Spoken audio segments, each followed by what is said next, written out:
ఓం సర్వేశ్వరాయ నమః. ఓం ఈశ్వరాయ నమః. ఓం కల్కి అవతారాయ నమః.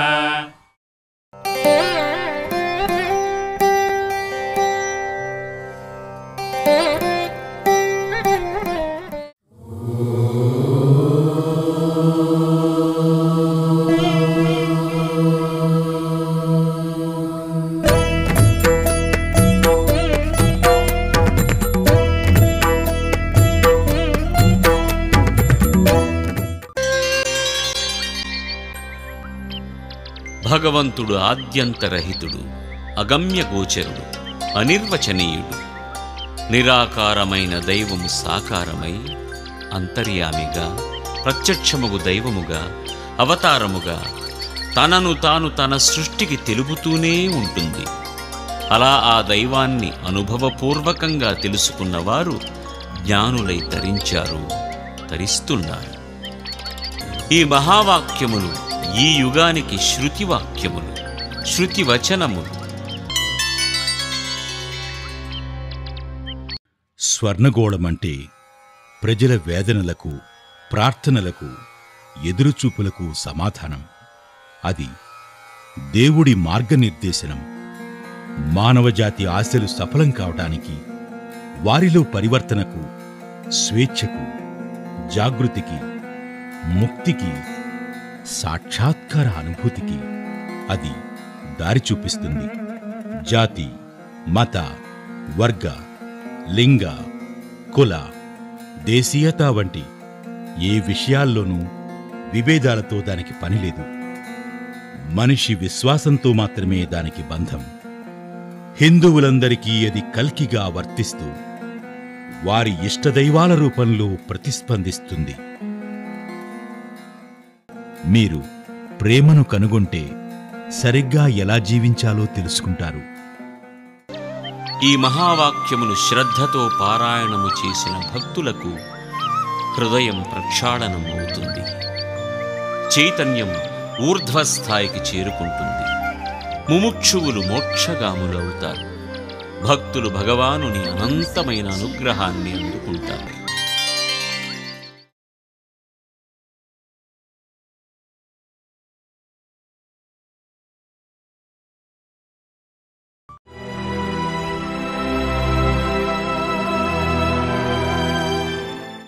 ప్రతి ఆదివారం మనం శ్రీ భగవాన్ నోట కాలాతీత సత్యాలను వింటూ ఉన్నాము. కోట్లాది మంది భారతీయులచే మాత్రమే కాక విదేశీయులచే శ్రీ భగవాన్ ఒక స్నేహితునిగా ప్రేమించబడుతున్నారు.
ఆయన పలుకుతున్న సత్యాలు ఒక కాలానికో, ఒక సంస్కృతికో లేక ఒక జాతీయతకో పరిమితమైనవి కావు. అన్ని విభాగాలకు సంబంధించినవి.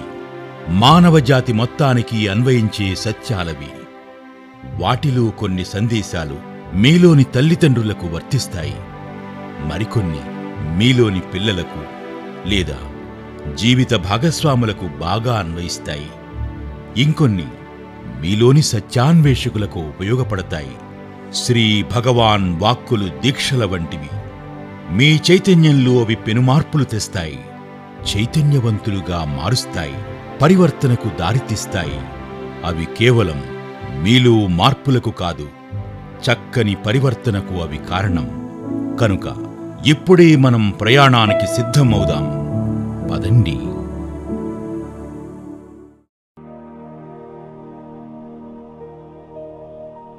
Shri Bhagavan, why should man be awakened?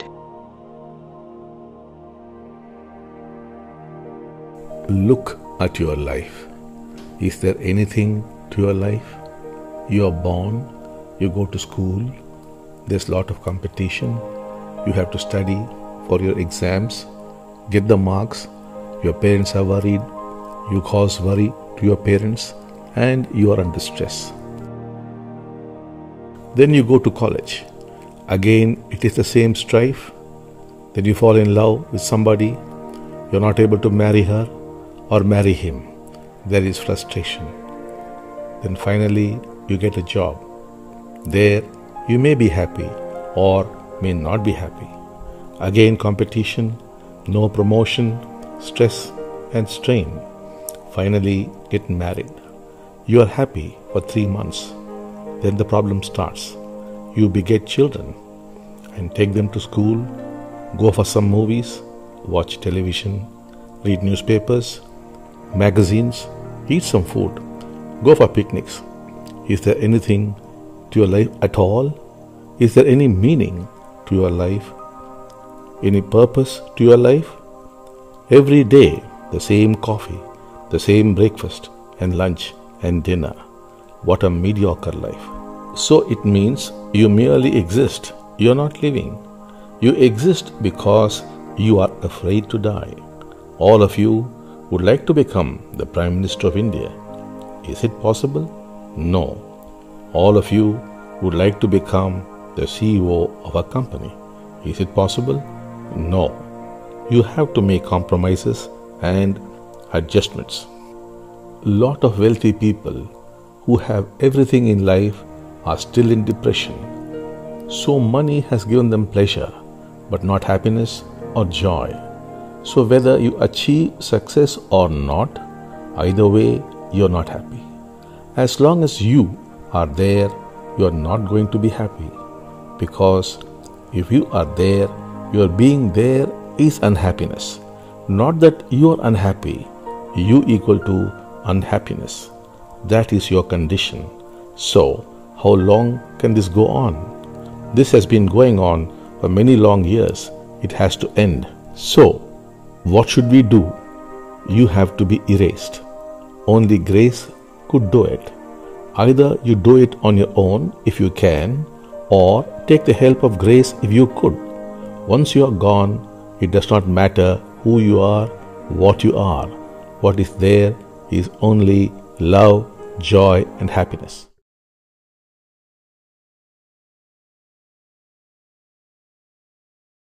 ఒక వ్యక్తి ఎందుకు ముక్తుడు కావాలి? మీ జీవితాన్ని పరిశీలించండి. మీ జీవితానికి ఏమైనా ఉన్నాయా? మీరు జన్మించారు, పాఠశాలకు వెళ్తారు, అక్కడ ఎంతో పోటీ. మీరు మీ పరీక్షకు ఎంతగానో చదవాలి, మార్కులు పొందాలి. మీ తల్లిదండ్రులు మీ గురించి కలత చెందుతూ ఉంటారు. మీరు ఎంతో ఒత్తిడికి లోనవుతారు. తరువాత మీరు కాలేజీకి వెళ్తారు. అక్కడ కూడా అదే ఘర్షణ. ఆ తరువాత మీరు ఎవరితోనో ప్రేమలో పడతారు. మీరు కోరుకున్న అతనితో లేక ఆమెతో వివాహం జరక్కపోవచ్చు. అప్పుడు మీరు ఎంతో నిరుత్సాహానికి గురవుతారు. తరువాత మీకొక ఉద్యోగం వస్తుంది. అక్కడ మీరు సంతోషంగా ఉండొచ్చు, లేక ఉండకపోవచ్చు. మరలా పోటీ, మీకు ఉద్యోగంలో పదోన్నతి లేదు, మరియు శ్రమ. తరువాత మీరు వివాహం చేసుకుంటారు. ఒక 3 నెలల పాటు ఆనందంగా ఉంటారు. మరలా సమస్యలు మొదలవుతాయి. మీరు మీ పిల్లల్ని పెంచడం, వారిని పాఠశాలకు తీసుకువెళ్లటం, సినిమాలకు వెళ్లటం, టీవీ చూడటం, దినపత్రికలు ఇంకా వార్తాపత్రికలు చదవటం, ఏవేవో ఇష్టమైన ఆహార పదార్థాలు తినటం, విహార ప్రదేశాలకు వెళ్లటం. మీ జీవితానికి ఇంతకు మించి ఏమైనా ఉందా? మీ జీవితానికి ఒక పరమార్థం ఉందా? మీ జీవితానికి ఒక కారణం ఉందా? ప్రతిరోజు అదే ఆఫీసు, అదే అల్పాహారం, అదే మధ్యాహ్న భోజనం, అదే రాత్రి భోజనం. ఎంత నిస్సారమైన జీవితం! దీని అర్థం మీరు బ్రతుకుతున్నారు, కానీ నిజంగా జీవించటం లేదు. మీరు ఎందుకు బ్రతుకుతున్నారంటే మీకు చావడానికి భయం కనుక. మీరంతా కూడా భారతదేశపు ప్రధాని కావాలనుకుంటారు. జరగగలదా?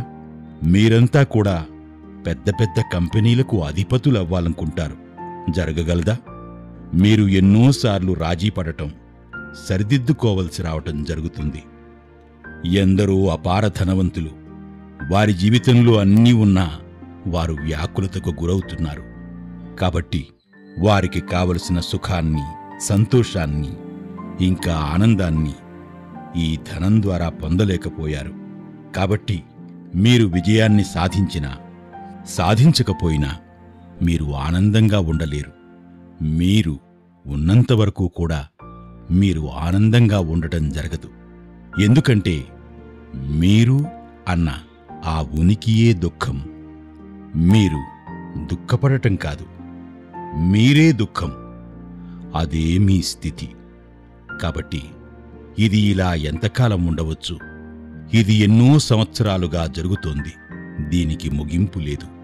అయితే మనం ఏం చెయ్యాలి? మీరు తుడిచివేయబడాలి. అది దైవానుగ్రహం ద్వారానే జరుగుతుంది. అది మీకు మీరుగా ప్రయత్నించడం ద్వారా కానీ, లేదా మీరు దైవానుగ్రహ సహాయంతో కానీ ఇది చేయవచ్చు. మీరు ఎప్పుడైతే తుడిచివేయబడతారో మీరు ఏమిటి అన్నదానితో ఇక సంబంధం ఉండదు. అక్కడ ఉండేదంతా ప్రేమ, ఆనందం మరియు సంతోషం మాత్రమే.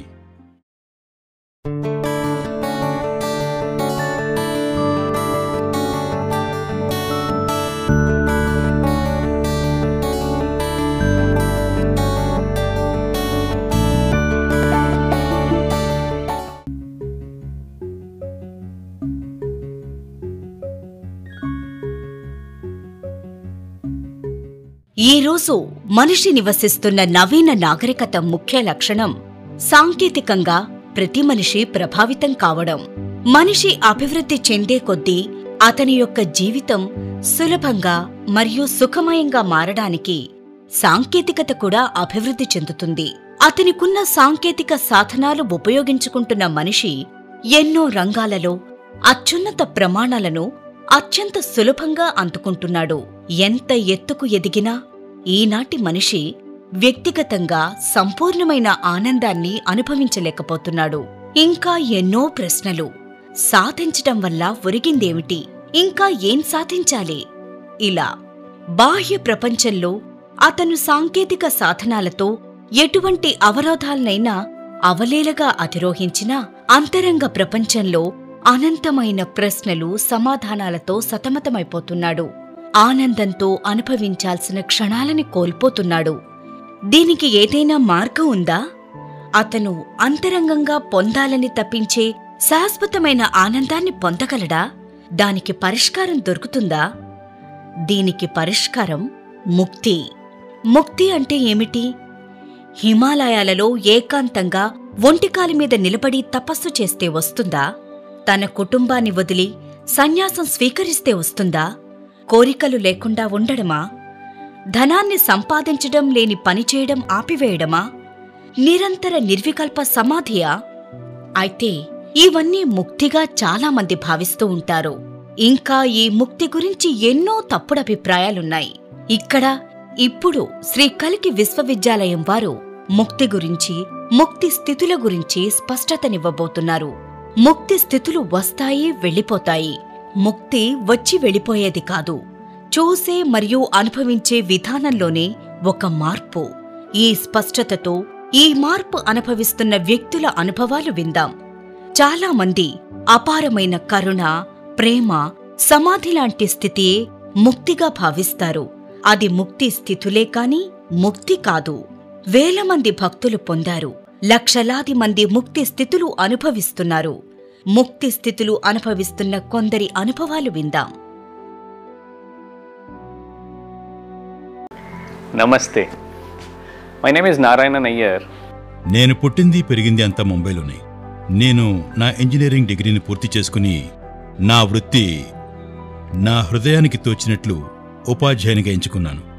మరియు ఇప్పుడు నేను దుబాయ్లోనూ మరియు భారతదేశంలో మొత్తం 85,000 మంది విద్యార్థులకు విద్యను నేర్పే ఎంటీ ఎడ్యుకేర్ లిమిటెడ్ కంపెనీ డైరెక్టర్గా ఉన్నాను. శ్రీ భగవాన్తో నా ప్రయాణం గత 7 సంవత్సరాలుగా కొనసాగుతోంది. మీకు తెలుసు, ప్రతి ఒక్కరికి ఆధ్యాత్మిక ప్రయాణం ఏదో ఒకరోజు మొదలవ్వాల్సిందే.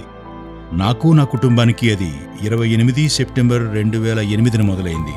అందరూ ఎలా చెప్తారో అంతకుముందు ఆ తరువాత అని నేను నా కుటుంబము కూడా శ్రీ కల్కి సంకల్పించిన శ్రీ కల్కి విశ్వవిద్యాలయంలోని వివిధ ప్రక్రియల్లో పాల్గొన్న తర్వాత జీవితం మరియు దాని ముందటి జీవితం, ఇంకా ఇందులో ముఖ్యమైన విషయం ఏమిటంటే మేము శ్రీ కల్కి యొక్క బోధనలను వివిధ దశలుగా అనుభవించాం.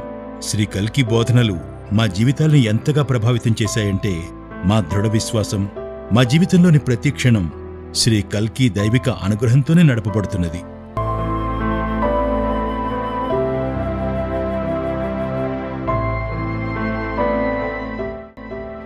మా బాంధవ్యాల్లో మేము ఎంత ఎదిగామంటే మా జీవితంలో జరిగే ప్రతి సంఘటనని మేము అంగీకరించగలుగుతున్నాం.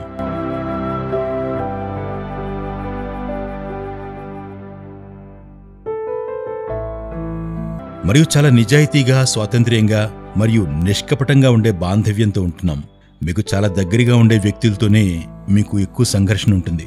మా తల్లిదండ్రులు నాకు ఈ శరీరాన్నిచ్చారు మరియు నాకు ఈ జీవన ప్రయాణాన్నిచ్చారు. కానీ నాకు వారితో, ఇంకా చెప్పాలంటే నాకు మా అమ్మగారితో చాలా సంఘర్షణ పోతూ ఉండేది. దానివలన వచ్చే ఫలితం లోపల మనస్సులో నిరంతర రోద. కానీ నా లోపల ద్వేషం లేదు. కానీ నేను శ్రీ కల్కి యొక్క ప్రక్రియలో పాల్గొన్నప్పుడు కనుగొన్నది ఏమిటంటే నేను మా అమ్మగారిని సంపూర్ణంగా అంగీకరించట్లేదు అని.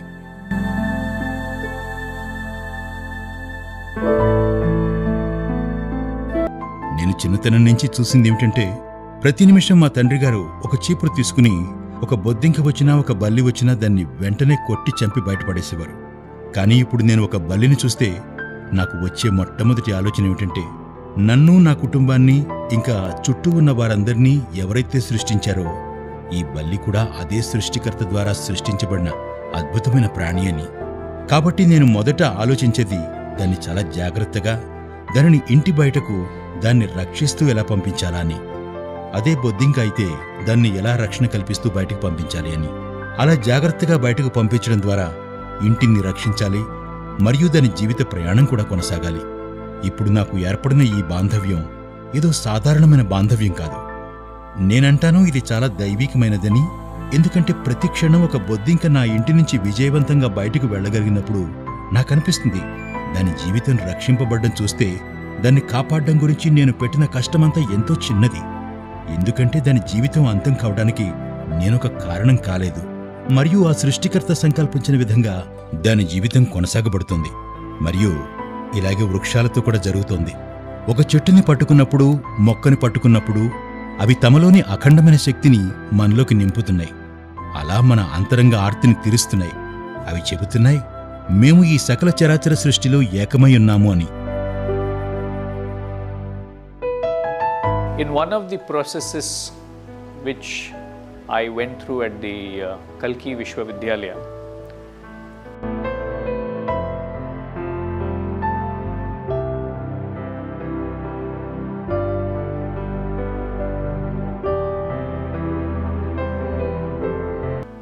a teaching which was so dominant and so prominent was where it said that my body is not my body. Just like, someone who is told this seems to be. నేను శ్రీ కల్కి విశ్వవిద్యాలయం వెళ్ళినప్పుడు నాలో తీసుకున్న లోతైన బోధన ఒకటి, నా శరీరం నాది కాదు అని. ఇది ఎవరైనా వెంటనే లోనికి తీసుకోలేరు. ఎందుకంటే ఇన్ని సంవత్సరాలుగా ఈ శరీరమే మనము అనే భావనతో ఉన్నాం. అయితే ఆ ప్రక్రియలో లోతుగా వెళ్ళగా నేను పొందిన అనుభవం సత్యంగా నా శరీరం దైవికమైన అనుగ్రహంతో నాకివ్వబడింది అని. ఇంకా నేను చూడగలుగుతున్నాను. ఈ చెయ్యిని చెయ్యి అని, కాలుని కాలు అని, చెవులని చెవులు అని, ముక్కుని ముక్కు అని, కళ్ళని కళ్ళు అని మనకు పాఠశాలలో నేర్పించారు. నేను శ్రీ కల్కి విశ్వవిద్యాలయంలో పాల్గొన్న ఆ ప్రక్రియ ముగిసేటప్పటికీ నేను కనుగొన్నాను నా చెయ్యి మొత్తం సృష్టి యొక్క విస్తరణ అని. ఆ క్షణం నుంచి నా జీవితంలో జీవించే విధానంలో ఒక గొప్ప మార్పు చోటు చేసుకుంది. Influence. There have been moments when I have given in into going about having a drink or having a smoke with friends. And post this entire experience of this body being a divine blessing for us to travel this life journey on this earth, it was impossible for me to go about doing anything which will be harmful for the body. Somewhere I realized. నేను గొప్ప మార్పు అని ఎందుకంటానంటే, అందరి యువకులలాగే నేను పొగ త్రాగను, మందు త్రాగను. కానీ ఈ అనుభవం తర్వాత ఇప్పుడు నేను నా శరీరానికి ఎటువంటి హాని కలిగించే పని చేయాలన్నా నాకు అత్యంత కష్టం. అయితే నేను కనుగొన్నదేమిటంటే, ఇదివరకు నేనెలా ఉండడానికి ఇంకా చాలామంది తమ అందమైన శరీరాలతో అత్యంత ఘోరంగా వ్యవహరించడానికి కారణం వారికి ఏ విధమైన ఖర్చు లేకుండా ఊరకనే లభించడం వల్ల. అయితే మన అలవాటు మనకి ఉచితంగా వచ్చే దేన్నైనా, అది ఎంత విలువైందైనా, దానికి ఇవ్వవలసిన గౌరవం ఇవ్వం. Primary focus was to ensure that anything that I do with this body and anything that I eat, anything that I drink would be in such a way that it would go about ensuring that this body always continues to remain absolutely healthy till its last breath of journey.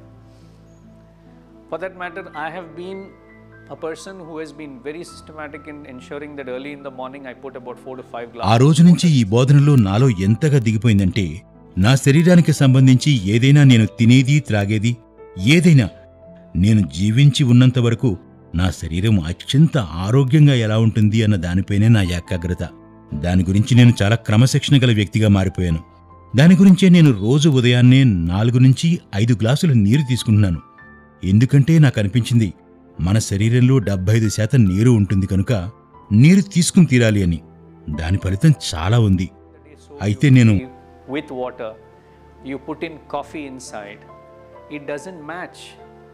And in the initial stages, it's not that immediately when I heard it, I did something. No, it was a usual play of the mind where I went about resisting it for about 2 months, saying that no problem. But this was something which was like the body was telling me continuously. And then a point came when I said, దక్షిణ భారతదేశపు అయ్యర్ కుటుంబపు వ్యక్తిని కావడంతో ఉదయాన్నే coffee తీసుకోవడం అనేది చిన్నప్పటి నుంచి జీర్ణించుకుపోయిన అలవాటు. కాబట్టి నేను 30 నిమిషాల్లోపే నేను కాఫీ త్రాగేవాణ్ణి. నా లోపల నా అనుభవం, నా శరీరం నాతో మాట్లాడుతోంది. అంత మంచినీళ్లు త్రాగే ఆ మంచి అలవాటు చేసుకుంటూ ఇంకా ఈ కాఫీ అలవాటు ముఖ్యమా అని. అది పలికిన వెంటనే నేను మానననుకుంటున్నారా? లేదు. మామూలుగా నా మనసు చెబుతున్నట్టు ఆడేటట్లే లోపల 2 నెలల పాటు చెబుతూ పోయాను, ఏ సమస్య ఉండదంటూ. కానీ నా శరీరంలో నిరంతరం ఎవరో చెబుతున్నారు, నేను చేసేది సరికాదు అని. సరే, నేను ఒకరోజు ఇంకా ఇలా జరగకూడదు అని సంకల్పించాను. ఆ క్షణం నుంచి నేను కాఫీకి బదులు పండ్ల రసాన్ని తీసుకోవడం మొదలుపెట్టాను.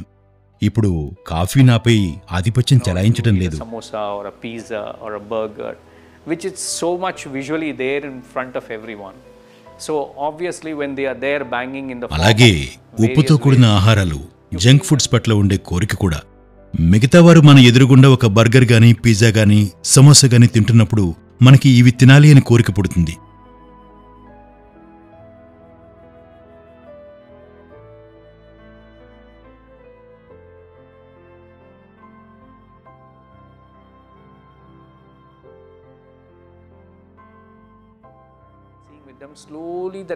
అయితే శ్రీ కల్కి విశ్వవిద్యాలయంలోని ప్రక్రియలో వేరొక ముఖ్యమైన బోధన, మీ ఆలోచనలు మీవి కావు. ఈ ప్రక్రియలో పాల్గొన్న తర్వాత నుంచి నాకు ఈ జంక్ ఫుడ్స్ తినాలి అన్న ఆలోచన వచ్చిన దగ్గర నుంచి అది నా ఆలోచనలు కావు అన్నది చూస్తున్నాను. ఆ తినాలనే లాలస అలానే మాయమైపోతుంది. ఆ తర్వాత స్థితి ఏమిటంటే, నా శరీరానికి హాని చేసే వాటిని తినాలనే కోరిక మటుమాయమైపోతుంది. Sri Kalki for this beautiful experiences which has been given to me, by which my life has become such a beautiful journey that today I feel that I am a blessing on this earth, and the purpose of my existence itself is to go about ensuring that more and more amount of people come to this state. Thank you. Namaste.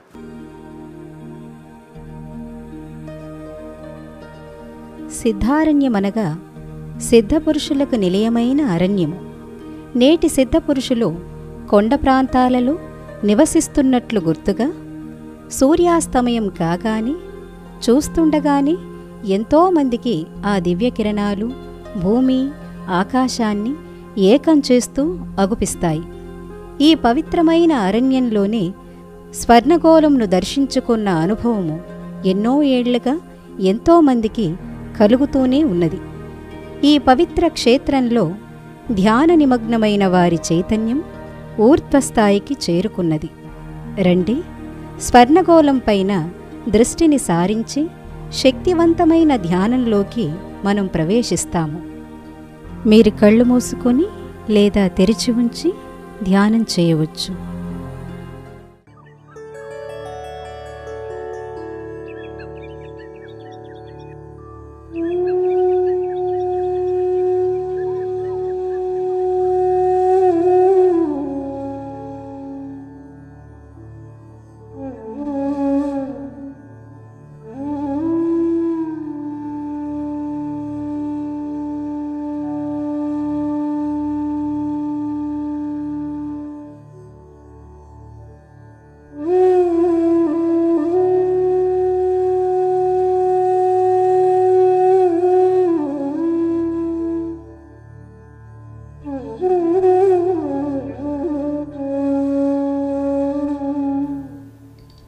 Shanti Shanti Shanti.